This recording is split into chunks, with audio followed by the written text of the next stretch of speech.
I'd like to call the January 6, 2021 meeting of the Planning Commission to order. We are conducting today's meeting in a virtual setting using Zoom. Members of the public may view and listen to the meeting live online through the city's website as noted on the agenda.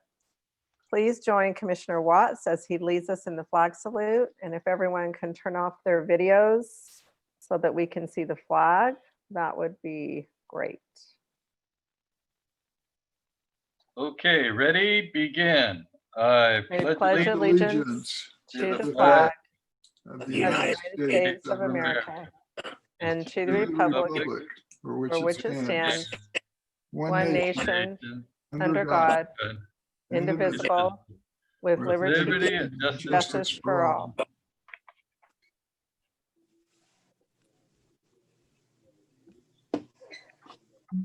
All right, thank you. Thanks, You're Gary. Appreciate that. Can we go ahead and have the roll call, Stu, please? Yes, but first, as a reminder for staff, consultants, and applicants, please turn off your video and put yourselves on mute until your item comes up. Moving on to our roll call, Commissioner Garrio. Here. Commissioner Talicio. Here. Hurley Trejo. Here. Watts.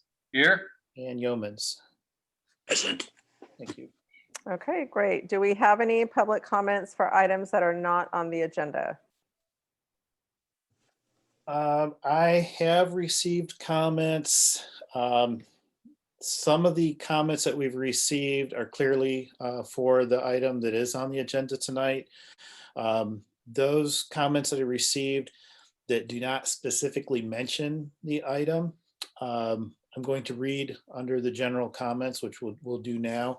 And so I have 6 comments to read at this point. So having received those 6 items for items not on the agenda, a total of 30 minutes is provided for members of the public to address the Planning Commission on matters not listed on the agenda. Each speaker is limited to 3 minutes. For all public hearing items on the agenda, each speaker is limited to 5 minutes. For this meeting, public comments may be submitted and read into the record pursuant to the important notice provided at the top of the agenda. Any public comments that were accepted via email or by mail will be read into the record. Details associated with viewing the meeting, ADA accommodations, and submitting public comments were available on the agenda and on the city's social media platform. So with that, I'll begin with our first public comment. This one is from Aisha Singleton, and it reads, "Hello and thank you for your time. I'm writing because to the best of my knowledge, council members have once again approved a housing project without making any provisions for the local economic workforce. As 2020 highlighted, the local economic workforce is made up of essential workers who ensure the well-being of the community. I'm a single mother who works in this community. My associates and I are among the most exposed to COVID, as well as most adversely affected by the shutdown, yet the city refuses to make provisions for the local economic workforce to secure attainable home ownership. In other words, council members will happily shop in local stores, enjoy takeout food, delivery by local workers, and accept campaign contributions from business owners who thrive due to local labor, but will not represent their local economic workforce constituency. This email is to request that council propose and pass an ordinance to require all future housing developments require a portion of inclusionary housing." And again, that was Aisha Singleton. The second public comment is Karen Raymond. And this one reads, "Hello, I hope this message finds you and yours are well. While I'm not a resident of Temecula, I live in Murrieta. I am disheartened by the lack of affordable housing in our beautiful valley. My husband and I have lived in this valley for nearly 25 years. We have 2 teenage sons. When we moved up here from San Diego, we were college students working in retail and service. We were able to find housing that was affordable, which allowed us to eventually plant our roots and raise our family here. I find it more disheartening that developments are going in that are bigger and more expensive, yet there are no affordable housing developments going in for younger individuals, single parents, frontline workers, etc. To the best of my knowledge, city council members have once again approved a housing project without making any provisions for the local economic workforce. As 2020 highlighted, the local economic workforce is made up of essential workers who ensure the well-being of a community. These workers were among the most exposed to COVID, as well as the most adversely affected by the shutdown, yet the city refuses to make provisions for the local economic workforce to secure attainable home ownership. In other words, council members will happily shop in local stores, enjoy takeout and food delivery by local workers, and accept campaign contributions from business owners who thrive due to local labor, but will not represent their local economic workforce constituency. This email is to request that council propose and pass an ordinance to require all future housing developments require a portion of inclusionary housing. And again, that was Karen Raymond. The next public comment is from Angelina Renteria, and it reads, "To whom it may concern, it is my understanding that city council members have approved a housing project without making any provisions for the local economic workforce. As 2020 highlighted, the local economic workforce is made up of essential workers who ensure the well-being of a community. These workers were among the most exposed to COVID, as well as the most adversely affected by the shutdown. Yet the city refuses to make provisions for the local economic workforce to secure attainable home ownership. In other words, council members will happily shop in local stores, enjoy takeout and food delivery by local workers, and accept campaign contributions from business owners who thrive due to local labor, but will not represent their local economic workforce constituency. This email is to request that council propose and pass an ordinance to require all future housing developments require a portion of inclusionary housing." Again, that was Angelina Renteria. Next public comment item is Cynthia Bustos. And it reads, "Dear Commissioners, to the best of my knowledge, council members have once again approved a housing project without making any provisions for the local economic workforce. As 2020 highlighted, the local economic workforce is made up of essential workers who ensure the well-being of a community. These workers were among the most exposed to COVID, as well as the most adversely affected by the shutdown. Yet the city refuses to make provisions for the local economic workforce to secure attainable home ownership.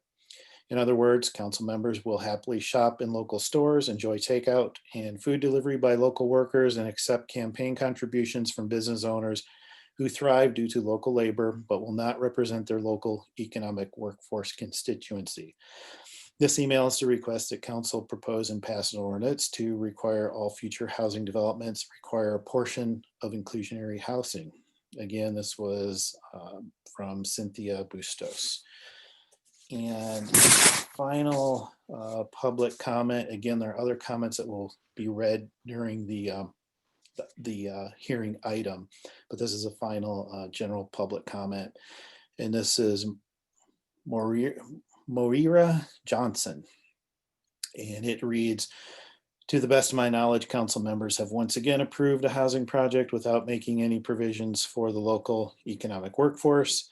As 2020 highlighted, the local economic workforce is made up of essential workers who ensure the well-being of a community.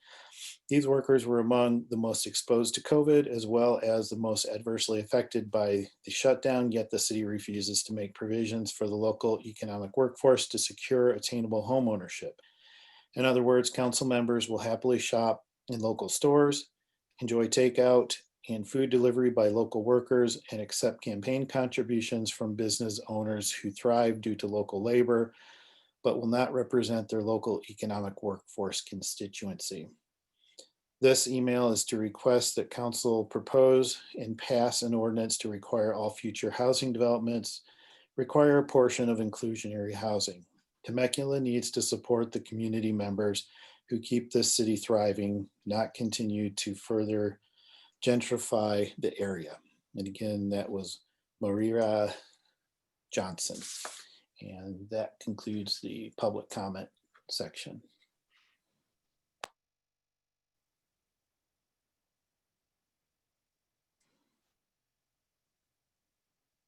Lene, You're Madam muted, Chair, Lene. you're muted.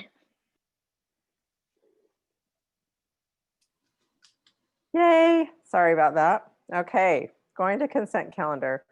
All matters listed under consent calendar are considered to be routine and all will be enacted by one roll call vote. There will be no discussion of these items unless members of the Planning Commission request specific items be removed from the consent calendar for separate action. So we have the minutes, action minutes of December 16th that we need to approve. Do I have a motion and a So second? moved. Second. Okay, so we have a motion from Ron and a second from John. Is that correct? Yes. Okay. And Stu, do you want to do the roll call on that? I do. Commissioner Garrio, Aye. Commissioner Talicio, Aye. Commissioner Turley Trejo, Aye. Commissioner Watts, Aye. and Commissioner Yeomans. Okay. Great. All right, moving down to business. We have 2 business items on the agenda today, and we'll be taking them separately.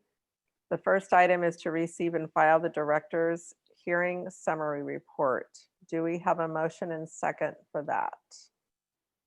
So moved. Second. All right, we have a motion by Ron and a second by Gary Yeomans. And Stu? Commissioner Garrio, Aye. Commissioner Talicio, Aye. Commissioner Turley Trejo, Aye. Commissioner Watts, Aye. and Commissioner Yeomans. Aye. Okay. So next we have the appointment of the chairperson and vice chairperson. And we're going to start first with the appointment of the chairperson. Does anyone want to make a nomination at this time? I would like to nominate Gary Watts.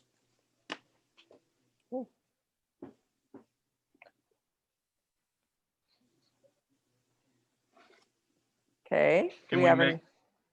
Can we make other nominations? You bet. I'd like to nominate Ron Garrio. I'll second that. Okay.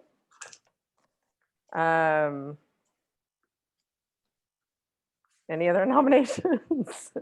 I guess we're good there. All right. So- sounds like mine died for lack of a second, so. I second it. All right, so we have a motion for Ron and a second for Ron Garrio for chair and a second by John Talicio. Is there any discussion at this time before we have a roll call vote? From anyone? Okay. All right, Stu, you want to go Before I- ahead and? Yeah, before I do that, could I clarify the motion was by Gary Watts and the second by John Talicio, is that correct? Correct, that is correct. Thank you. Commissioner Garrio, Aye. Commissioner Talicio, Aye.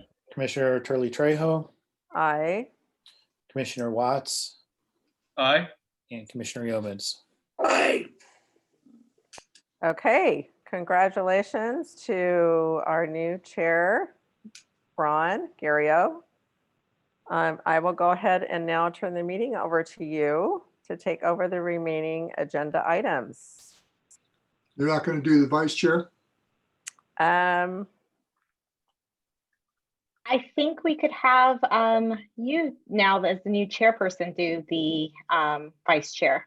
Now that Okay, I'm you've been confused nominated chair. because I'm going by the notes that were sent to me. So if I Yeah. follow the notes, I don't come up yet. But that's okay. Doesn't matter. well, actually you do, because you're the new chair. So that's correct. Okay. Well, before I go on, then I just want to thank you, Commissioner Gerald, for your wonderful job you did this past year under very trying conditions. So I'll try to fill your shoes. Thank which probably you. won't work because your feet are smaller than mine. So, but that said, we'll look for nominations for vice chair.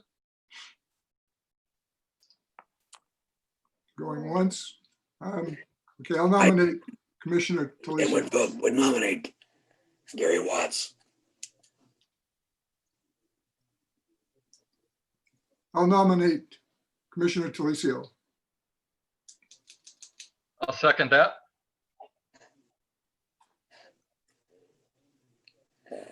I died for lack of a second, so. I appreciate your effort. Your time will come.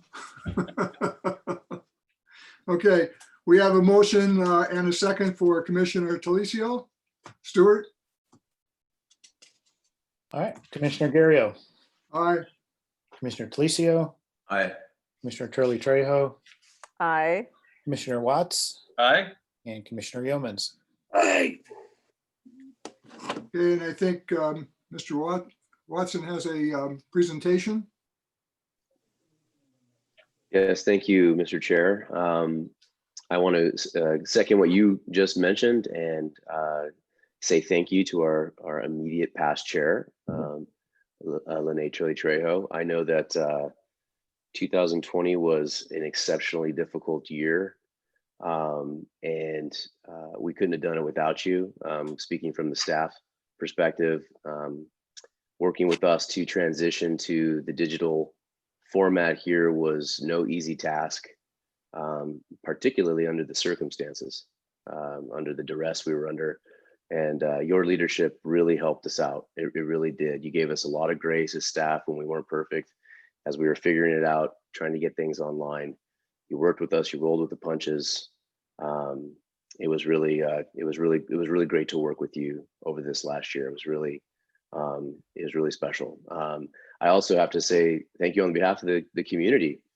The whole point was to keep things moving. I know that the city manager and the city council were very serious about keeping things moving as best we could. And again, under your leadership, we were able to do that. In fact, we were able to thrive, essentially. A lot of things happening. I mean, the items that are on the agenda tonight are a direct reflection of the work that we did over this last year. Again, under such difficult circumstances. So I want to say thank you for myself, for the staff, for the community.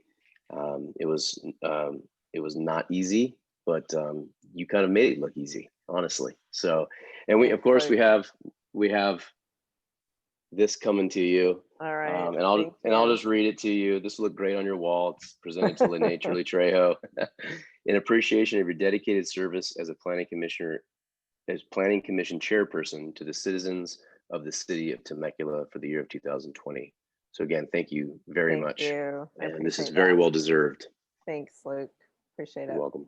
Thanks to the staff, great staff, for all you guys did this last year. And this was a tough year for all of us in a lot of different ways. And,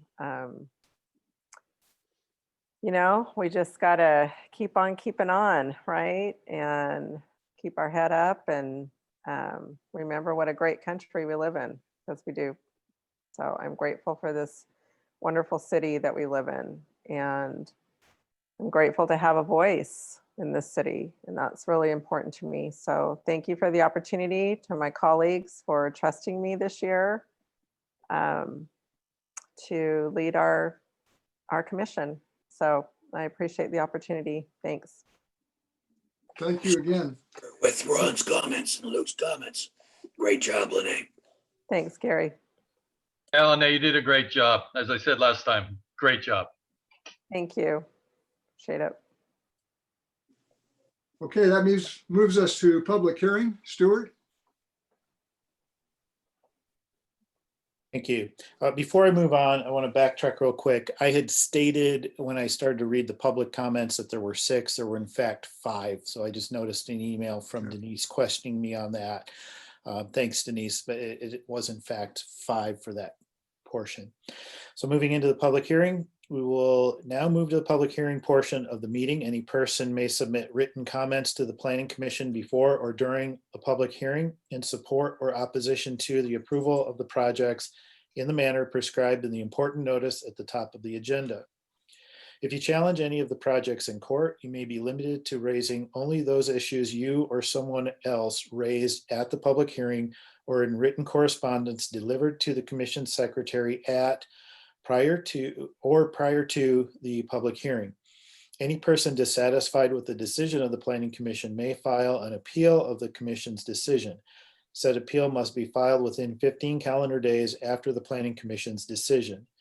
The appeal must be filed on the appropriate Community Development Department form and be accompanied by the appropriate filing fee.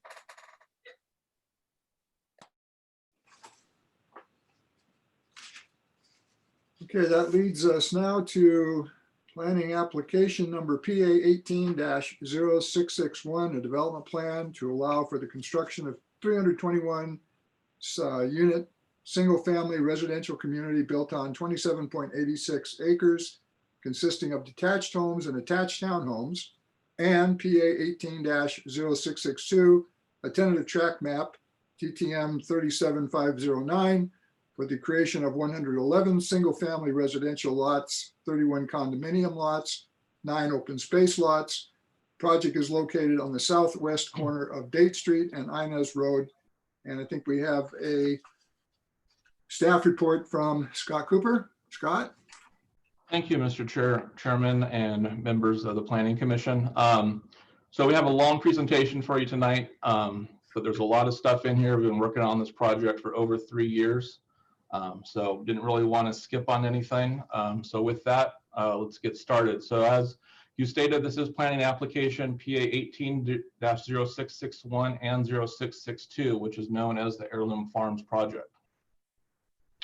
It is a development plan to allow for the construction of 321 single-family residential community, as well as a tentative tract map, which is 37509, for the creation of 111 single-family residential lots, 31 condominium lots, and 9 open space lots. A little bit of background summary. Recently, on December 1st of last year, the second amendment to the Harveston Specific Plan was approved by the City of Temecula City Council. As part of that specific plan amendment, a residential overlay area was established, which allows for the development of up to 1,000 residential units. This Planning Commission also reviewed this proposal and did recommend approval to the City Council. And then, just so everyone remembers, this is the residential overlay zone within PA 12 of Harveston. There on the top of the screen, you have the Mercedes-Benz dealership and the Audi dealership just below it. Then the area in red is the project that we're discussing here tonight. And then more specifically, the location is located on the southwest corner of Date Street and Inez Road. Again, you see the Mercedes-Benz dealership. This shows how long we've been working on the project. When we first did the aerial for this, the Audi project was not built yet. A little bit of analysis for everyone. Again, this is located in the Harveston Specific Plan residential overlay of Plan Area 12. It's 27.86 acres. There's 321 single-family homes. Of that, we have 111 detached homes, which are 1,731 to 2,176 square feet. We have 150 townhomes, which are located in 25 three-story sixplex buildings. Those are 1,387 to 1,893 square feet. And then we also have 60 townhomes, which are located within 15 two-story fourplex buildings. Those are 1,504 to 1,707 square feet. Throughout the project, I'll be showing you there's a multitude of amenities, including that is a private rec center, which has the pool, the barbecue, spa area. There's a dog run. There's different recreation areas, which include a zip line and play structures. There's a butterfly garden. There's picnic areas. There's barbecue areas. And I'll show you more specifically within the plan where those are. In terms of parking, the project is required to provide 747 parking spaces, and that's required per the Harveston Specific Plan. 642 are required to be within a garage and 105 uncovered. the project is providing and proposed 833 parking spaces, which has the 642 within the garages, and then 191 that are uncovered located throughout the project.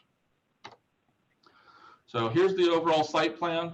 You have Inez Road at the top of the screen. You have Date Street on the right, and then you have Temecula Center Drive on the bottom. There are 2 points of access to the project. Off of Inez, you have a right in and a right out, and you also have a left in off Inez. And then off of Temecula Center Drive, there's a full movement access.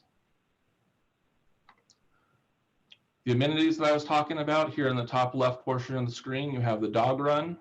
In the middle of the screen, the private recreation center. On the right, you have a community play area, which is where a zip line is located, along with the barbecue area. And then on the left side of the screen, another community play area, which has the butterfly gardens and ping pong tables. And I'm going to zoom in on each of these so you can see exactly what we're talking about. So on the left is a private recreation area. Within that area is a 1,134 square foot building, a pool, a spa, barbecue area, and a large open turf play area. If you remember back to when we brought the specific plan amendment to the Planning Commission, the residents of Heirloom Farms will not have access to the Harveston community pool and building. So each of these individual residential developments that are developed underneath the residential overlay are required to provide their own recreation area. So the recreation area is just for the residents of Heirloom Farms. Here on the right side of the screen, you have one of the community play areas. This area contains the butterfly garden, some permanent ping pong tables, a barbecue area, kids play area, and a large open turf area. Following that, on the left side of the screen, we have the dog run.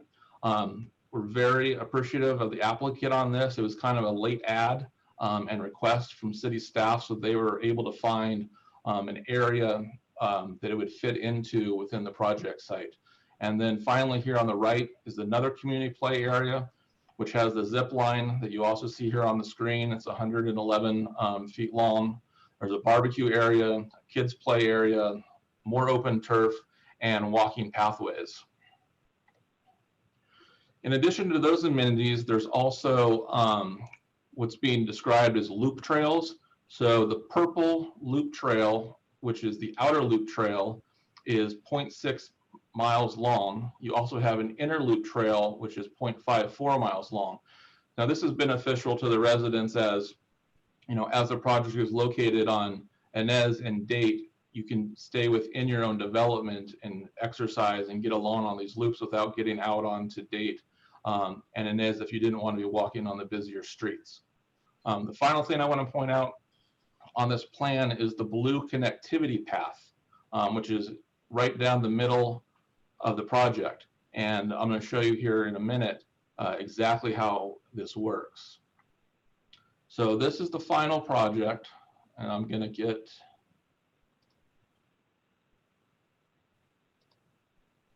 so the connectivity that goes right down the middle. What this allows is if you're living over in one of these units along Date Street or on the far left side of the project and you want to get to the other side of the project or to the recreation center, you can go right down the middle of the project. You don't have to get on the sidewalks and go around the project. So what I want to show you is this was the first submittal. And again, if you look down the middle of the screen, and I'll highlight that again, there's no connectivity from one side of the project to the other side. There's the backyards or the side yards are backing onto each other. You can't get from one side of the project to the other. In order to get to the rec center, you're going to have to get on to the main road to get there. So as we toggle,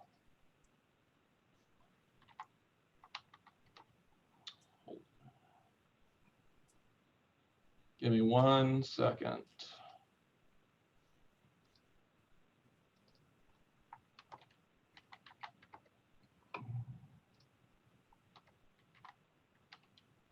There we go. So if you toggle back and forth between what we have here before you tonight and the original one, the difference between the connectivity on the whole project is just night and day. So it's something that staff really worked hard with the applicant. We're glad that we were able to mold the project to what we have before you.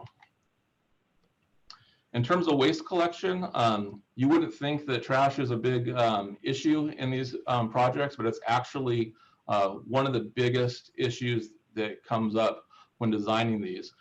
What we have is we do have a requirement that the minimum number of parking spaces per the specific plan are required to be available on trash day. So when you're taking your trash out to the street and you're putting the trash on the street and you're taking up a guest parking space, when you're taking up those guest parking spaces, you still have to have the minimum amount of parking spaces required. We've run into this in other similar communities where on trash day, all the trash cans are being put out. They're taking up the parking spaces. Residents can't park in the parking spaces, so they're parking across the street in other communities and taking up street parking or just rows and rows of cars. So the applicant worked with the city and CRNR, and what resulted is each unit is going to have one 60-gallon trash bin, one 60-gallon recycle bin, and then within the community, there's going to be 2 community organics enclosures within the project. So 2 trash enclosures and then 2 bins per unit. And then as part of those organic enclosures, there's going to be video surveillance and signage at those enclosures that describes what can and cannot be put, so people from the community aren't putting their mattresses into an organics enclosure. There's specific things that can be put in there. And then in addition to that, there's also will be a food scraps container per unit. So this was agreed to between the project applicant and CRNR, and we've worked with them and CNR to get to where we are today.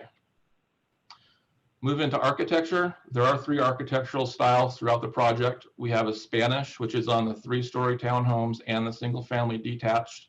There's a cottage, which is on the 3-story townhomes, the 2-story townhomes, and the single-family detached. And then a craftsman, which is on the 2-story townhomes and the single-family detached. So as I stated earlier, there are 150 single-family townhomes, which are located in the 25 3-story 6-plex buildings, which are primarily or completely located along Temecula Center Drive. So this would be the street scene if you're traveling along Temecula Center Drive over by the Audi or the Mercedes dealership. This would be what you'd be seeing of the project. Again, these are the 3-story buildings. So you have a Spanish elevation, and then we have some of the architectural styles and elements that you'd see associated with Spanish. You have the concrete S-tile roofing, clay pipes at the top of the building, decorative tile on the left around the entryway, wrought iron on the building, and then of course arched elements that you're used to seeing with Spanish style. So this is the front of the building. This is the rear of the building. The rear of the building on the 3-story buildings is located within the drive aisle or the private alley, and then you have the sides of the Spanish. The other one is the cottage. You have the lap siding, outlookers, smooth flat concrete tile, shutters, and stone elements. And then again, here on the rear, on these ones, you have the windows on the garages. The rear, again, that's associated in the alleyway. And then the 2 side elevations. As we move on to the 4-plex townhomes, again, these are the 60 single-family townhomes that are located in 15 2-story 4-plex buildings, and these are all located on Inez. So this is the street scene view if you're traveling along Inez. And then we have the cottage elevation, which again, you have the lap siding, shutters, smooth flat concrete tile, main hip roof with intersecting gable roofs, and then the stone element. And then these buildings, these actually have their own private backyard. So the rear of this building will be exiting directly onto a yard. And then if you noticed on the front elevation, you have the two units in the middle enter directly onto the building. And then you have the side entrances for the 2 end units. And then again, the same thing with the craftsman. You have the knee braces, shingle textured flat concrete tile, lots of lap siding, and then how they have the divided light paired windows. Again, you have the entrances to the 2 middle units on this side, and then you have the rear elevation, and you have the entrances to the 2 end units coming on the ends of the building. And then finally, we have the 111 single-family detached homes, which are located along Date Street and then entirely through the center of the project. So this street scene is if you're driving along Loop Road, and the red highlighted bar in the middle there, that shows what the view is. So if you're driving along Loop Road, this is what you would see is the entrances to 2 of the single-family homes. And then this is the scene down the drive aisle where you'd have three of the single-family homes on each side of the drive aisle. And then this would be from the Paseo, which is that connectivity area that I showed you earlier. So it matches what you're seeing on the drive aisle. So if you're at the ping pong tables or at the zip line, this would be the view of the homes. So as we work through these elevations, this is the Plan 1. Again, we're going to have Spanish, cottage, and craftsman for all of the planned buildings. At the Spanish, you have the decorative tile archway, wrought iron detailing. On the cottage, the hip gable roofs and lap siding. Then on the craftsman, stone entry columns, and then again, the pair divided light windows. On these elevations, there are also enhanced elevations. So these the enhanced elevations come into play in a couple spots where the rears of the single family homes will back onto that loop road. So we need to have enhanced elevations, and you can see the difference between the left, which is going to be your standard elevation, and then the right, which is your enhanced. So in the enhanced, they have a lot of the pop outs around the windows and the window trim and some of the wrought iron detailing. Then again, on Plan 2, the Spanish, we have the S-tile roof and the wrought iron detail, the cottage, the hip gable roof and lap siding again, the craftsman, stone entry columns, and the group divided light windows. And then the enhanced elevations on this, again, on the left is the standard, on the right is the enhanced, and you have the pop outs for the windows on the right side. For Plan 3, more of the same, the decorative tile archway and the wrought iron for the Spanish, the roof and the lap siding for the cottage, and then again, the entry columns and the divided light windows on the craftsman. Then again, on the Plan 3, the left is the standard and the right is the enhanced, and you can see what the enhancements are on the right side. This is the private recreation center. So the top is the view from Loop Road. So as you came in the main entrance to the project, this would be what you would see at private recreation center. And then the bottom is the internal view if you were in the pool area. So on the right side there, you can see like where the shower is and the water fountains and the restrooms. In terms of landscaping on the project, there's not a minimum landscape coverage percentage that is required. But the landscape that is provided, it's within the landscape development zones of Date Street, Inez Road, and Temecula Center Drive, which I'll show you here in a second. In the recreational areas, and then along the parkways of Loop Road, and then within the alleys. And where it is within the alleys is in between the garages. So as you look down the alleyways, it's not just pure concrete from where you're standing to the end of the alley. There's landscaping in between the garage areas. And as part of this, the plant types do include the London plane trees, Bradford pear, Coast live oak, Asian jasmine, silverberry, and Boston ivy. And those are all part of the allowable plant palette within the specific plan. This is the landscape development zones that I talked about. So if you're currently traveling today on Inez Road, and you notice how the single family homes on the east side of Inez, they're not just right on the street. There's a large landscape area, and on that there's actually slopes that go up. So that's the landscape development zone. So this happens on Date Street, on Inez Road, and Temecula Center Drive. So you're not going to have houses just directly behind the sidewalk. So it varies in length of the landscape development zone, but this will be carried throughout any residential project within the residential overlay. And as discussed during the specific plan amendment, these areas are now being maintained by the HOA. So originally it was being maintained by the city of Temecula, for all future projects. The HOA of the individual project will maintain those areas. As you may remember, we had a discussion during the specific plan amendment process regarding a community-wide extraordinary public benefit. So I'll describe what we have going for this right now. On March 21st of the year 2000, the City Council did adopt the Growth Management Action Plan. What the GMP applies when projects, when they involve land use changes, including general plan amendments and specific plan amendments. Previously approved specific plan amendment for Harveston required for all future residential projects in the overlay to provide community-wide benefits. The community-wide public benefit, which was determined by the City Council Ad Hoc Winchester Hills Subcommittee, is a $750,000 payment to the city. That payment will be used by TCSD for citywide projects that benefit residents of the city. So going back to the specific plan amendment, community-wide extraordinary public benefit is not for the benefit of just the Heirloom Farms project. It's for the residents of Temecula. So when each of these individual residential projects come in, they will all be providing an extraordinary public benefit. Also, there was a fiscal impact analysis that was prepared. So the city's fiscal policies require that a fiscal impact analysis be completed for any development that proposes an increase in residential density from what is currently allowed in the general plan.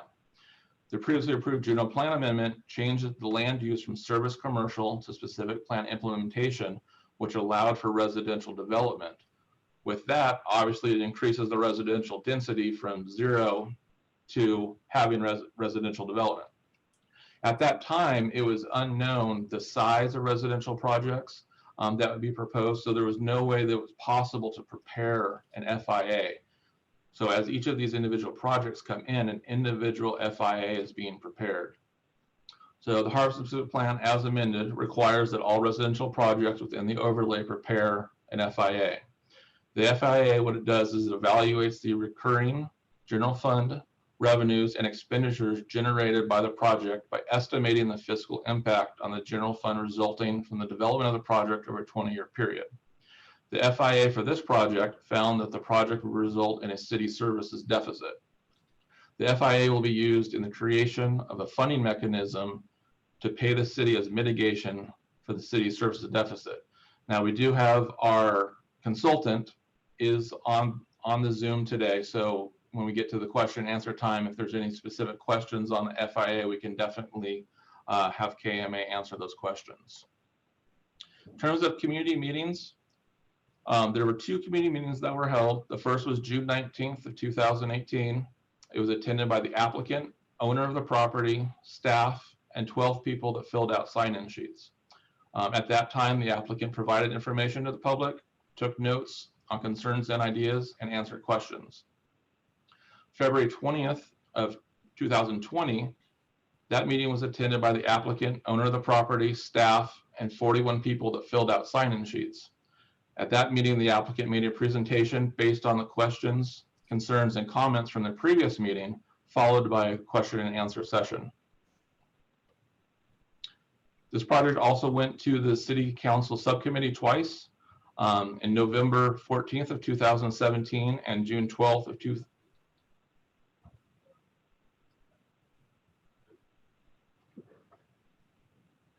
Oh, sorry. Sounded like a commotion for a second. And on that subcommittee was both with Jeff Carmonchero and Mike Nagar. We do have several COA revisions. Staff has been working with the applicant to get the COAs agreed to, so I will go through all these. Condition of approval number 47 for PA 18-0662 has been revised. It's the traffic signal installation, and the revised COA will read, the developer shall design and guarantee the installation of the traffic signal at the intersection of Inez Road and Waverly Lane, Temecula Center Drive, to include all necessary appurtenances for signal, interconnect, and fiber optic communications with the signals at the intersections of Inez Road and Date Street and Inez Road at Equity Drive. The plan shall be prepared by a registered civil engineer and conform to the latest edition of the Caltrans standard plans and specifications and approved by Public Works. COA number 55 for PA 18-0662, which both of these previous are, these are the tentative map COAs, and this is the traffic signal plans. It's generally the same language where all the necessary appurtenances for signal connect and fiber optic communications within the signals at the intersections and added in Yanez Road and Date Street. So nothing's been taken out of these two COAs, just additions to them. COAs number 106 for 18-0661, which is the development plan, and COA number 66 for PA 18-0662, which is the American Disability Act COAs, have been changed from prior to issuance of grading permit to prior to issuance of a certificate of occupancy. So the language of these two COAs are not being changed or edited. It's just being, the timing of them has been revised. COA number 107 for PA 18-0661 has been revised as well. Again, it's a traffic signal plans. It's the same revision that was done on the 18-0662. We're adding in all the necessary appurtenances for signal interconnect and fiber optic communications with the signals at the intersections of Inez Road and Date Street. A couple fire conditions that have been revised. COA number 140 for PA 18-0661, which is the fire hydrants condition. The following language has been removed. The fire hydrant and sprinkler line will be its own dedicated fire line and not share with the domestic line. No additions to the COA has been added. COA number 143 for PA 18-0661, which is the fire flow condition.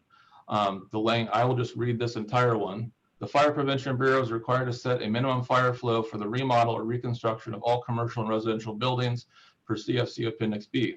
Developers shall provide for this project a water system capable of delivering 2,500 GPM at 20 PSI residual operating pressure for a 2-hour duration. The fire flow requirements will also need to include the average daily use of all the units, since this will be a combo underground system, parentheses CFC Appendix B, and to make the city ordinance 15.16.020. COA number 150 for PA 18-0661 has been revised. The language that has been added is the hydraulic calculations will need to include the average daily use of all units, as this will be a combo system.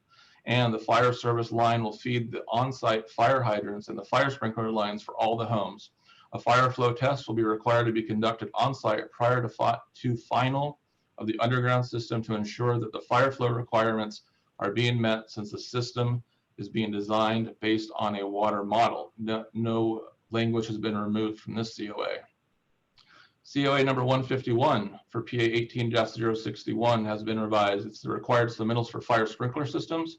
One sentence has been added at the end. Since the system is being designed based on a water model, each home will be required to have a bucket test done prior to final. CA number 151 for 18-0661, which is the required submittals for fire alarm systems, has been completely revised. Everything that's on the strike through was removed, which was the original condition. So the new condition will read, since all the homes are being built as an R3 occupancy, each home is considered a single family dwelling. A fire alarm monitoring panel will be required on all multiplex buildings with 3 or more homes. The fire alarm panel will be required to be placed in the electrical room, and each riser for each single family dwelling home will be required to be tied into the fire alarm panel for monitoring of the sprinkler system only. 3 sets of fire alarm plans for each building will be required to be submitted for review and approval by the fire department. Each fire alarm panel will be required to be monitored. I think that's it. That's all the revised COAs. In terms of environmental determination, no further environmental was required. This was based on section 15162, which is subsequent EIRs and negative declaration, and also section 15182, which are projects pursuant to a specific plan. So in general and briefly, the project is consistent with the previously adopted Harveston subsequent environmental impact report and the Harveston specific plan. With that, staff does recommend that the Planning Commission approve PA 18-0661 and PA 18-0662 subject to the conditions of approval that were in the staff report and the revised conditions discussed here tonight. That concludes my report. I'm here to answer questions. I saw the entire applicant team's here to answer questions. KMA, who prepared the fiscal impact analysis, is here to answer questions. One thing we do want to discuss before we get to the question and answers is Public Works wants to briefly talk about the traffic signal at Inez and Waverly, because as we've gone through these projects, this has been a big issue that's come up. So Ron? Good evening, commissioners. One of the things that came out through the community outreach for this particular project, as well as the overlay, was the fact that the residents surrounding Harveston, as well as many other Temecula residents, voiced concerns about the traffic. One of the things we wanted to point out is that the traffic signal at Waverly and Yanez will be, or I should say, it is conditioned to be built and installed and operational prior to the first building permit. In addition, plans must be approved prior to them getting a grading permit. And I will say that the applicant has already moved forward with those submittals at risk prior to this particular hearing. And we've already gone through a first plan check. So we are confident that they will be able to get their plans complete. But we are conditioning that the traffic signal be operational and interconnected all the way to Equity by the time the first building permit is issued. So the residents should be happy that it will be operational. All right. Thank you, Ron. With that, staff is ready for questions. Thank you, Scott. Very thorough report. Do we have any questions of staff? We'll start with Commissioner Watts.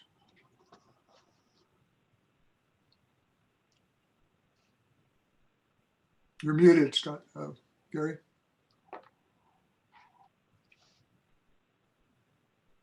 Sorry about that. Scott, I'm a little bit confused on the trash issue. Okay. I get the 2 trash bins that will be issued for each unit. What about green waste?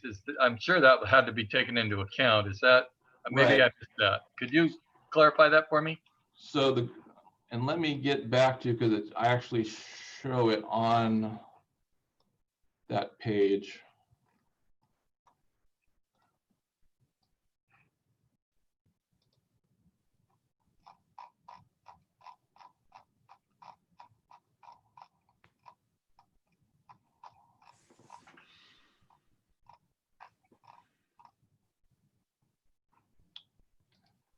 So like you said, there are 2 bins per unit. And then in the project, there's 2 community organics bins, which is where the green waste will go. So let me just ask a hypothetical there. And then if I'm assuming that some of these units will have lawns, and is that right? Correct. Okay, so the people, if they don't have a gardening service or something like that, they mow their own lawn, they'll have to gather up the clippings and take it to these community drops. Is that correct? Correct. Okay. All right, that answers my question. Thank you. Thanks, Gary. Commissioner Yeomans?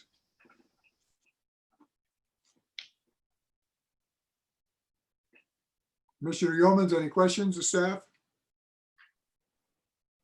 No Going once? questions. No questions. No questions, okay. Commissioner Trujillo? Yeah, I do have a couple questions. Scott, maybe going back to one of the first slides with the entrance, the right in and right out. And that's on Inez, correct? Correct. So if you're going north on Inez, You'll have a left in. okay. So there's currently a median there. It'll be reconfigured to allow for a left in. Okay. And then while we're on the streets, because I know Ron was talking about the street light on Waverly. Can you show me where that is, where Waverly is?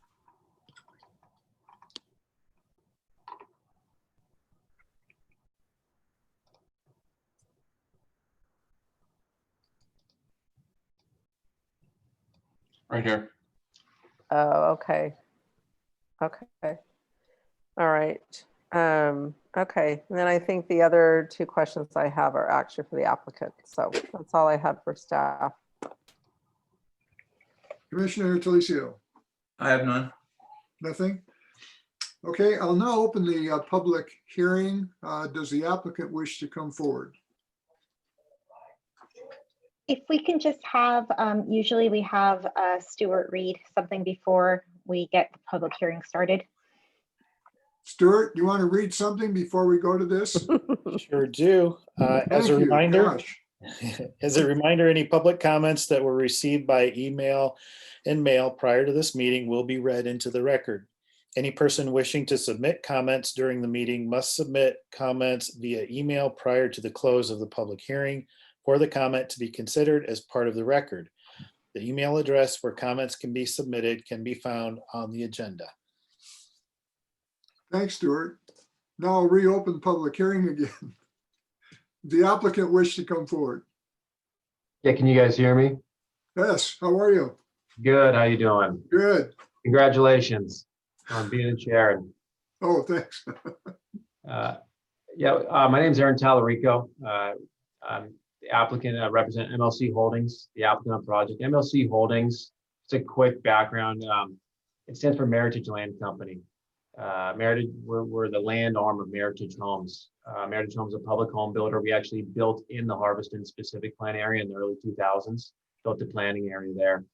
We operate in 10 states, soon to be 11 with we're out in Utah. We have 250 active communities, and we focus on for sale workforce entry level homes. Just one quick thing about us as a company, we are the energy efficient public home builder. We've won the highest EPA Energy Star rating for the last 7 years. And actually something that just recently happened, we're the first public home builder to install MERV 13, which are hospital grade filters, in all of our homes nationwide. We're the first ones to announce that. But I think most importantly, we're really excited to be in Temecula. And we've been working with staff for over 3 years. We previously were in Temecula. We love being there. We've been trying to get back, and we're finally back here. And we're just so excited. And we're so excited to where this project is right now. And with that, I just want to really thank Luke, in his department, and Scott Cooper specifically, who was working on this project, is so helpful, really guiding us. Hey, this is what we expect here, and this is what we want. And we didn't always agree on everything, but it was always, he carried us along to make sure we provided a project that staff could be proud of presenting to you guys, and that we could be proud of, and hopefully the whole community in Temecula could be proud of. To that point, we had community meetings, outreach. I was actually just on email correspondence with a neighbor earlier today. Hopefully we were able to answer their questions through the process. And just a few things about the project. I think we have a good diversity of housing out there, as you can see. Over 80% of these homes are going to be FHA qualified. I think we've got a nice transition from the dealerships into the existing single family. And so the whole recreation stuff, we have a lot of different amenities out there. We're really excited about the kind of offerings we can do to for our residents, especially that zip line, which was kind of a personal thing I really wanted in there. It's the first zip line I've planned on a project, and I'm really hoping to bring my 3 kids up there to go test it out. And with that, I'm here. I've got our civil engineer, our architect, landscape architect, myself, my team here for any questions you guys have. Thank you. Thanks, Aaron. Are there any questions of the applicant? Yeah, None? I do. Commissioner? Yeah, thanks for that, Aaron. Sounds like you guys have been experienced in this. So a couple of things, just kind of when I look at a project, I look at what it looks like too. And so this is just something I observed. And so just a question on the white stucco choices that you have in each of the, is there white choices in each of the, like the single family, the duplex, and the townhome? Or is it just in single family? Oh, that have the white stucco. I just want to look at it real quick. I've got it right here. I believe that So, and I also have an architect on that could actually act, because there's so many different, I learned this when I was painting rooms with my wife, that there's a lot of different colors of white. Right. So maybe, I wonder if so you're kind of, Commissioner, you Well, asking? I guess Yeah. the reason I'm asking that is because kind of the overview I saw of it seemed kind of dark. And I just wondered if that's a choice with each of those. I think, you know, I mean, it's not a make or break thing, obviously, but just an observation of the look of the whole project, of having that pop of white, having something kind of break that up. So that was a question I had. And I only saw it on the single family, but I could be wrong on the colors. Yeah, the single family Spanish has there's 3 different schemes of color I'm looking at. One is more white, and then it goes into more, I guess they can call it tan color. Yeah, so anyway, just There's 3 different kind of variations. yeah, I guess just kind of a suggestion of kind of breaking that up. Not, it just seemed all a little bit dark. And then the other question I had was, I noticed that some of the garage doors had windows, some of them didn't. And is that something that an owner can choose, or is that just part of the plan? It'll be part of the plan, and it was partly stylistic with the cottage. They had the windows, and I believe with the Craftsman had the windows and the duplex. I'd say about more than 50% have the windows in all the garage doors.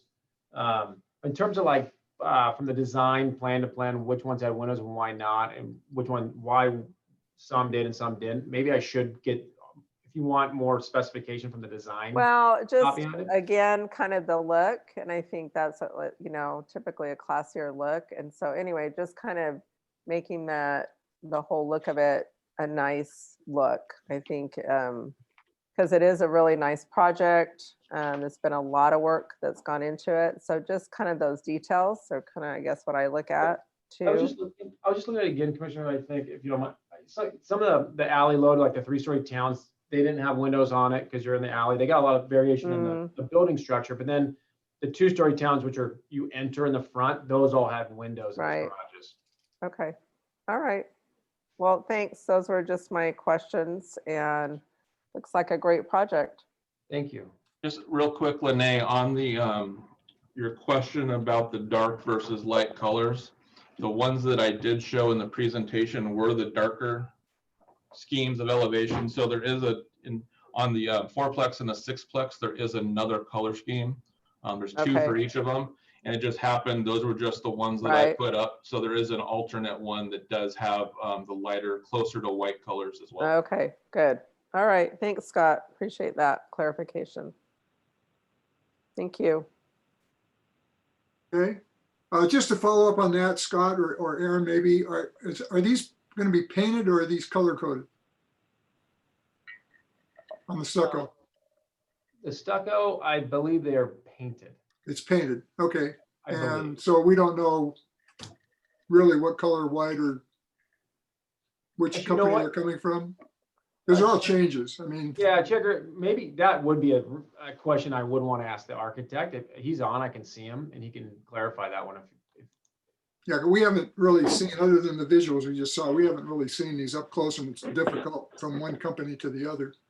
Hey, Jeff, you there? Yeah, hi, good evening. Hi, Can you Jeff. hear me? Yeah, how are you? Good, good. Good evening, commissioners and staff. So I'm Jeff Addison with Kevin Crook Architect, and you know, there's a couple things when it comes to colors. You know, we have them digitally in the package, but what's kind of ideal is that you guys could kind of take a look at those. I believe Scott's got them in the office there, and what we tried to do, generally speaking, is the Spanish were kind of lighter schemes, and then it did get kind of darker as you moved into the cottage and the Craftsman as well. But to Aaron's point earlier, they're all painted as far as the stucco goes. Okay. Thank you. I know in past projects over the years, when there's been a concern really with the color, some of the applicants have done like a color board for us, you know, a 3x3 or 4x4 that we could take a look at out at the project site. So if that's really a concern, maybe that's a consideration. Yeah, you only we do would that. encourage you to, we would definitely encourage you to do that, because we find, you know, everybody's computer is different and their monitors, and so the colors always come up different on everybody's screen. So to actually see the color samples is definitely the best. Yeah, And thank Ron- you. I appreciate that. And Ron, they did submit, you know, those boards that we normally have. If this was 2019, you'd be in the chambers and you'd be able to look at the boards. So I do have those at my desk. So they do look, as you know, they look different and brighter and crisper than on the drawings, the actual materials. And Aaron, back to your comment on the MERV 13, is that the highest filter you can use in a residential without causing a problem? I don't know the answer to that. I do know they're hospital grade. Actually, maybe Jeff, do you know the answer to that one? It's kind of more of a. I don't. That's a great question. I'm That sorry. is a good question. It might be something that you put in the homeowner packet, because if they put anything higher than a 13, they could run into some problems with the system. Yeah, it's just that, yeah, 13 is pretty high. So, I mean, it's great to hear that, but it's pretty high. Oh, yeah, I wasn't surprised when we decided to do those nationwide. Because we also, this is really not typical in California. We spray foam all our exteriors of our homes too, which is not typical at all in California. No. So, Okay, thank you very much. Any other questions of the applicant from the commission? Nope. Okay, hearing none. Thank you very much, Aaron. Appreciate that. And we will close public comment. No, we still have to hear the public comment portion and allow rebuttal if there is any. Okay.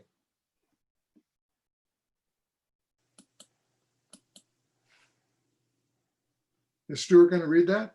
Do we have any public comment? City's received 5 public comments for this item.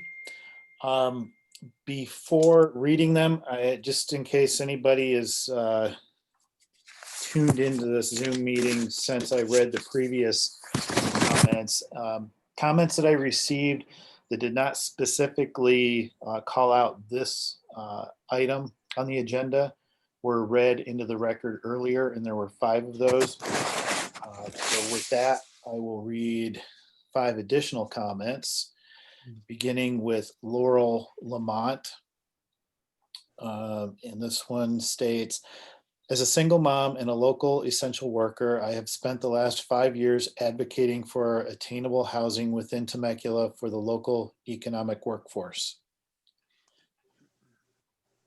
I originally came to the Temecula City Council October 10th, 2017 to inform my elected officials of the severe lack of housing affordable to my income bracket. I came to council as a constituent who works full-time, pays her taxes, and contributes to the local public schools attendance and income as an essential worker whose service is necessary. As a fiscally responsible single mother of 1, I rented a room to share with my son for 6 years because the most I could afford within the city that I work was a single rented room that I shared with my teenage son. I watched the city approve development after development, citing the lack of heroic developers or blaming the community at large for what our municipalities were unable to create attainable housing for the local workforce. Currently, rising rents are well beyond the reasonable mortgage and rental properties profit off those who already struggle to afford to live where they work. The city has stated in multiple meetings and emails how important of an issue this is, yet where are the actions to back up these statements? I encourage you to take this new development opportunity and require inclusionary housing, and further creating an ordinance of inclusionary housing for all future developments. your local grocer, essential employee, and advocate for single parents and all employees who serve the community. Again, that was Laurel Lamont. The next comment is from Tammy Meyer. And this one reads, "It has been brought to my attention that the Temecula City Council has approved a housing project at Yanez and Date Street without making provisions for affordable housing for our local economic workforce. Essential workers have kept our city going during this pandemic without any increase in pay. They are exposed to COVID more than anyone else in Temecula because of their low pay and lack of job security. Essential workers are most in jeopardy when a shutdown occurs. Why does the city of Temecula refuse to make provisions to secure attainable home ownership for local economic workers? Our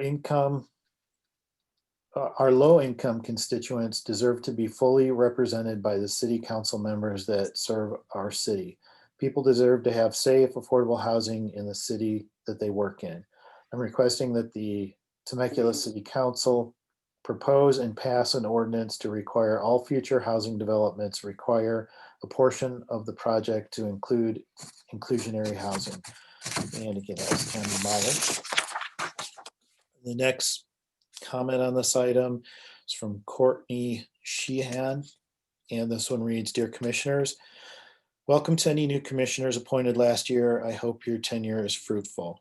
To the best of my knowledge, City Council members have once again approved a housing project development off Yanez and Date Street without making any provisions for the local economic workforce by requiring any sort of inclusionary housing in the new development.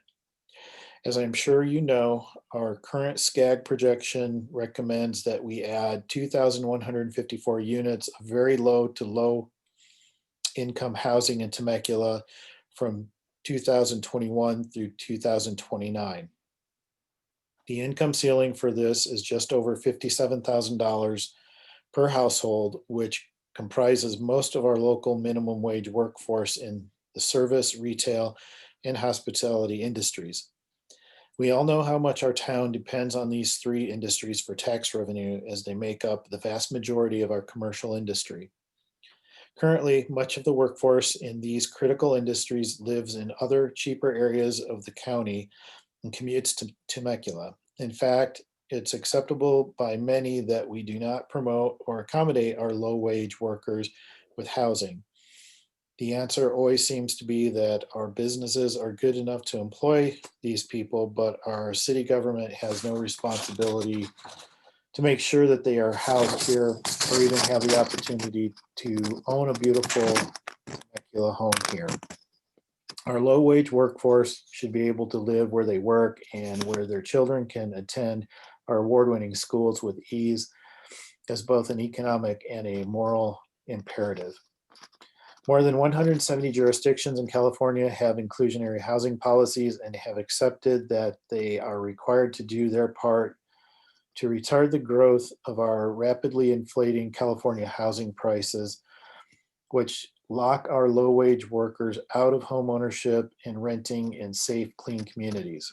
Temecula has no such ordinance. This email is to request that council propose and pass an ordinance to require all future housing developments require a portion of inclusionary housing. There are many models currently in place in cities like Irvine, Port, Hueneme, and others to choose from for study so that we can move forward on this initiative. Considering the fact that inclusionary housing policies have been on the books in some California cities since the mid-1990s, I believe that we are past the time for Temecula to get on board and do their part as well. And again, that was Courtney Sheehan. Our next comment is from Julie Geary. This one reads, "Dear esteemed members of the Planning Commission, I have been a resident of Temecula Valley since 1997 and love this community. I am concerned that the City Council has once again approved a housing project on date without considering our local residents' economic feasibility in attaining housing in the community in which they work. 2020 has made the impact of essential workers in our community paramount to our city's success and function. Yet the city has not done enough to fund programs and pathways for our economic workforce to secure attainable homeownership. This community doesn't need more McMansions. If the city council supports our city's small businesses and enterprises, then they need to also support the workforce that keeps the city and businesses running. I urge the council to propose and pass an ordinance to require all future development or housing developments to include a portion of inclusionary housing. The mandate should require all future developments to include attainable homeownership for local economic workforce of the city. If our workforce is not included in our housing projects and proposals, then our city doesn't support those that keep the wheels turning. I urge the city council and developers to work with Habitat for Humanity, look into funding grants for down payments, and to build smaller single-family homes which could be purchased by our workforce. And again, that was Julie Geary. The next and final comment that I have currently is from Mary Ames. This one reads, Dear Temecula Planning Commission and staff, I am writing to urge you to have the planning department draft for city council consideration an ordinance requiring all future housing developments, including the one under consideration tonight, to include affordable housing for Temecula's workforce. Many people who work in Temecula, particularly if they are the head of a single earner household, cannot afford to live here. That's wrong. We have witnessed just how wrong during the COVID pandemic when Temecula's essential workers, grocery employees, healthcare workers and caregivers, janitorial workers, delivery people, and others ensure our well-being while putting themselves at risk of exposure. Yet the city has failed to develop a housing program that gives these dedicated workers access to home ownership.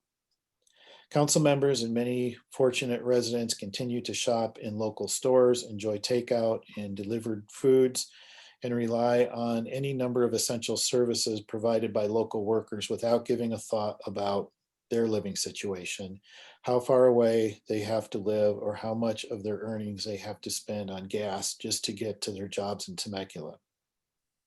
We must no longer ignore the very people who enable the rest of us to thrive.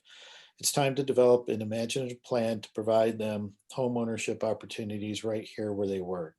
Thank you for your serious consideration of my views. And again, that was from Mary Ames. And that concludes the comments I've received so far. Thank you, Scott. Stuart, Aaron, would you like to respond to any of that? Yeah, I mean, I think, we specialize in for sale entry level workforce housing. That is really what we build. I think this project specifically has a great diversity of housing where you have your 3-story townhomes and their square footage range and price range. Really, you're starting in the 300s. Over 80% of these homes are FHA qualified. So that's 3.5% down. That's not a crazy amount of money to get into a house. And then your mortgage payment with, current rates is fairly, close to a rental, as people start stepping up from, rental to home ownership. We try to do that in all our projects. We like to be that either entry level or, or first move up buyer or a move down buyer, someone who's trying to get off a big property into something more efficient. But yeah, I mean, affordability is an issue through the whole state, every jurisdiction we're in. It's always an issue that we need to work on it. We build more housing. I think it's great. Thanks, Aaron. And I Thank think you. you are doing the best you can under the circumstances. Thank you. Thank you. Stuart, do we have any other comments that have come in? Nope, I have not received any additional comments. Okay, so since there's no further questions or comments, I will now close the public comment and go back to discussion from my colleagues. We'll start with Commissioner Trujillo. Well, I think it looks like a good project. And like Aaron was saying, I think there's some opportunity there for starter homes. And I think it'll be great to have this residential area there across from Harveston. And I know that's been vacant for a while, and it looks like a nice project. Just add some white to the project. Be great. So yeah, looks good. Thank you. Commissioner Talicio. I gotta get my phone on. Yeah, I've been aware of this project for some time, as Ron has and others that have been here that long. It's obvious to me the detail that's gone into it with staff and the applicant in making this something special. Much better than what was submitted. In most cases, that's the case, but this one is a lot much better than submitted. And I don't think you could have done more to make it more hospitable and available to new residents as this one is, and maybe hopefully more like them in the future. But I think it's a great project, and anything they've done, the additions and the improvements have all been perfectly suited for what they're doing. So I'm enthusiastic about it. Thank you, John. Commissioner Watts.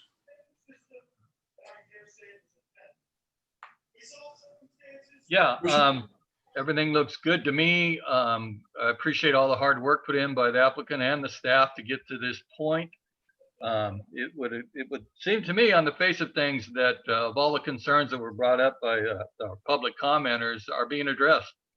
I don't know how much more of affordable or size-wise house you could go with for entry or starter level. These seem to be square footage perfect for that.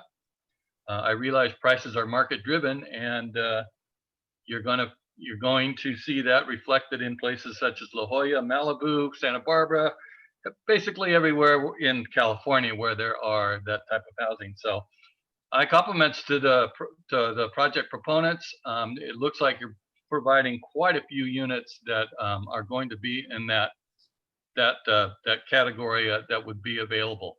So hats off. I think it's good, and I really like it. Thank you. Thank you, Commissioner Yeomans. Concur with my fellow commissioners. I think it's a great project. But in listening to the comments, I mean, I know, having been on the commission for a while and listening to Luke and other staff members talking about affordable housing and what the city's commitment is to reach our goals on affordable housing and find opportunities for affordable housing.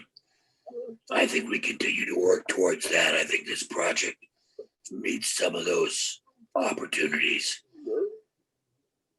I hesitate, I think, setting a goal that every project has to have X amount of units of affordable housing, but to those people that commented, I think the city is working hard to reach those goals and opportunities. Thank you. My comments to Aaron and to Scott, job well done. I think this project fits in really well with what the city's goals are, what the community needs are. And thank you. I don't see where they can make any big changes except that white color. I'll have to keep an eye on that. That's Okay. right. If there are no more comments or questions, we will close the, here we go. Oh, Stuart, you're on again. So we've now deliberated, Okay. and so it's time to So now determine we have- whether anyone wants to make a motion. Yes. Yeah, I so we'll will- look for a motion on the project. I will move the project, which is PA, whoops, I'll find it. PA 18-0661 and PA 18-0662. I will move the project. And that motion covers all the COA revisions that were mentioned Yes. Okay, we'll look for a second then. I'll second. Second by Commissioner Watts. So we have a motion by Commissioner Charlie Trejo, second by Commissioner Watts. Stewart? Commissioner Gario, Aye. Commissioner Talicio, Commissioner Talicio, you're muted. Aye. Commissioner Turley Trejo, Aye. Commissioner Watts, Aye. and Commissioner Yeomans. Aye. Motion carries 5-0. Thanks, Stuart. Go to commission reports. Because we are in a virtual setting, I will ask my colleagues individually for their comments. So we'll start with Commissioner Talicio. Yeah, I'm going to take advantage of the moment here to make up for the opportunity to congratulate Commissioner Turley Trejo. I was engaged with trying to get my parrot back in his cage when my opportunity came. So I want to make up for that. His name is Destructo the Terrible. So anyway, I think besides Ron, I've been chair for more times than anybody else. And it never is easy. For me, it wasn't. And it never is easy. But the trick is to make it look easy if you can. And we all had the benefit, other than our previous chair, we've all had the advantage of years of learning from those who started before us and gone on before us. This time it wasn't that way.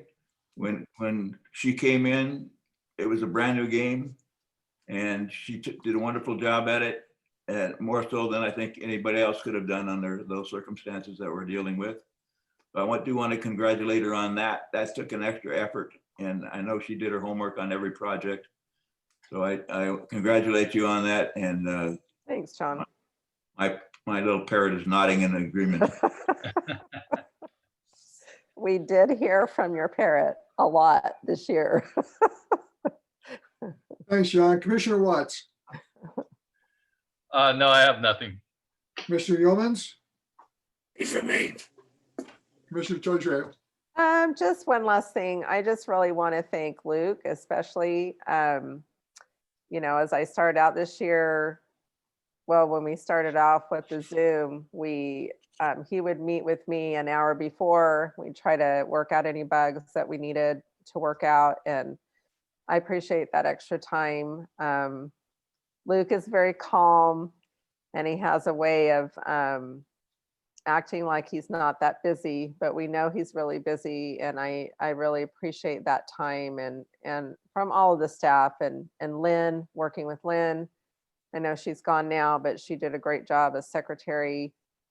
And just appreciate the support that staff has for us as commissioners, that any questions that we have, that they answer as quickly as they can. Whenever I had a question, somebody would get back to me right away. And I really appreciate that. I know that doesn't always happen in every city. I would imagine it doesn't.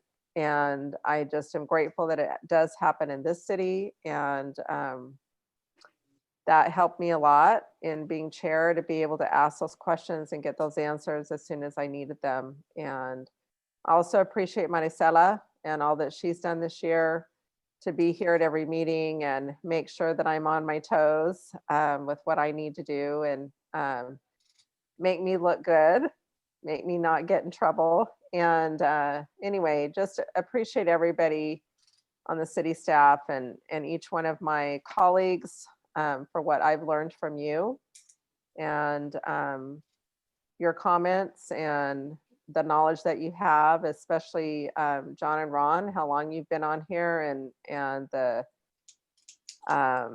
depth of knowledge that you have about the city really helps us on a commission. So I appreciate that. And Gary have brought a lot to this commission also. So just thank you. It's been a great year. Not really, but I mean, it's been a good year, as best as we could make it, I guess. So we're just keep on keeping on, right? So thanks. Thank you. And my comments are brief. I want to ditto what my fellow commissioners have said. I'm starting my 30th year with the city. Doesn't seem like that, but here it is. Can't believe it.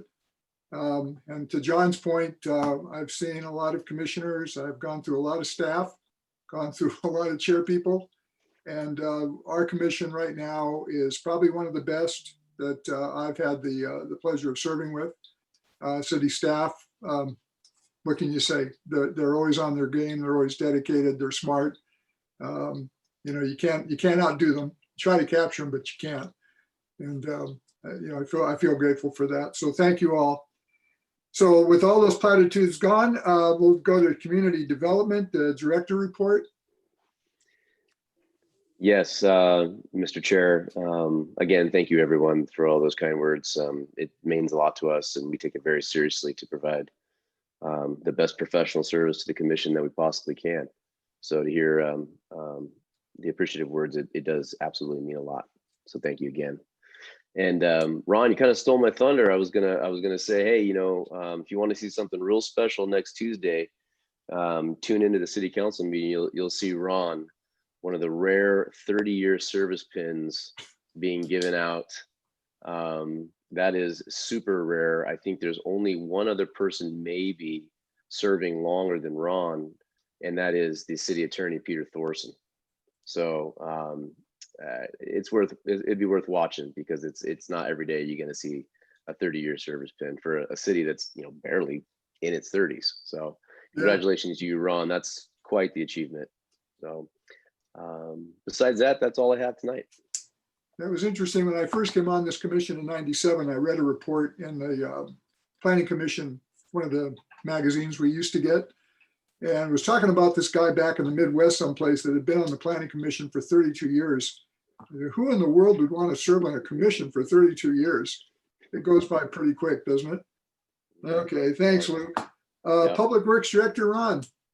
Hello, good evening again, commissioners. We just wanted to bring your attention to two very important projects. The first one is the RCWD Temecula Parkway pipeline replacement. We know that it created quite a bit of havoc Christmas week. Traffic was backed up quite a bit. We made some adjustments. However, I just wanted to inform the commission that the phase 2, which will essentially drop Temecula Parkway down to one lane from La Paz to Pachanga Parkway, is slated to begin on the 18th. And so therefore anticipate beginning the 18th, some major impacts to Temecula Parkway and Pachanga Parkway. And there will be plenty of message boards out by RCWD to encourage the public to avoid Temecula Parkway as much as possible. Please use alternate routes. So I want to let you know about that one. And the second one is very good. It's the Tri-Point homes that this commission saw and approved a few years ago, and that's over off Loma Linda and Temecula Lane. And that is the Paula Park redesign, reconstruction that was conditioned upon the developer. And that is beginning this Monday. So you'll see that park being closed, and they're going to start the demo, and they're going to start the reconstruction and the inclusion of some family bathrooms. And as you know, this was conditioned to be a special needs park. So you'll see a lot of amenities changing and being redone at this particular park. And it has been renamed from Paula Park to Friendship Park per Mike Nagar's request. So those two things are really important and wanted to bring those to your attention tonight. Thank you. Can Thanks, I Ron. ask a question, Ron? Sure. So Ron, just remind me, because I know people are going to be asking on this project on Temecula Parkway, how long that's going to be? This particular phase that's starting from La Paz to Pachanga Parkway is going to last about 3 weeks. However, that is not taking into account any weather delays. And I know we have had great weather, but I would anticipate maybe more like 4 or 5 after. So I think it's going to be a big impact this particular stretch. Then it'll transition into phase 3, which will be from La Paz all the way to about Avenida de Misiones. And so at that time, there will continue to be those impacts, and we're looking at another 3 to 4 months. Oh, and on that phase, there will be how many lanes? Still down to 1 lane. Oh. But at least after you get past Pachanga Parkway, you'll be back to full lane width. Gotcha. Okay. Lane openings, yeah. All right, thank you. I will continue to keep you updated each commission meeting since Okay. it is an impactful project to our community. Thank you. Ron, I have a question you may or may not have an answer for, but Margarita Middle School on La Serena at Meadows Parkway. Yes, Do you have any idea what that project entailed? that's a project that the school district took on in order to expand the facilities. But also one of the things that they were doing is changing the routes of the bus and due to the public traffic. And so what you've probably seen is that they're creating a brand new entrance. It'll allow the buses to get out much easier. It'll allow the parents to move to the next intersection and get in a bit. So those are probably the impacts you're talking about. And they've been trying to scramble to get that done prior to schools reopening. So we don't know when that's going to occur, but it looks like they're going to make their deadline. But that's what's occurring now.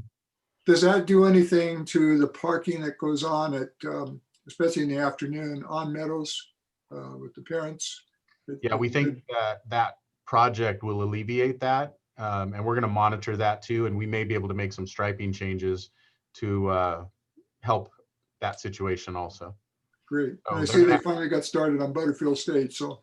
Yeah, looks so like that's starting to go in. they've got quite a bit of work going on there, and it's expanding the parking lot. Excellent. Good work. Thank you very much. You're welcome. Do we have any, if there's no other comments, then we'll look for a motion to adjourn until January 20th. I so move. So moved. Second? I'll second. The second. And Stuart, you want to do it or we just want to do a voice vote? Aye. Aye. That works. All right. There we go. Aye. Take care, everybody. See you then. Hi, everyone. Good night, everybody. Bye. Bye. Everybody. Night, everybody.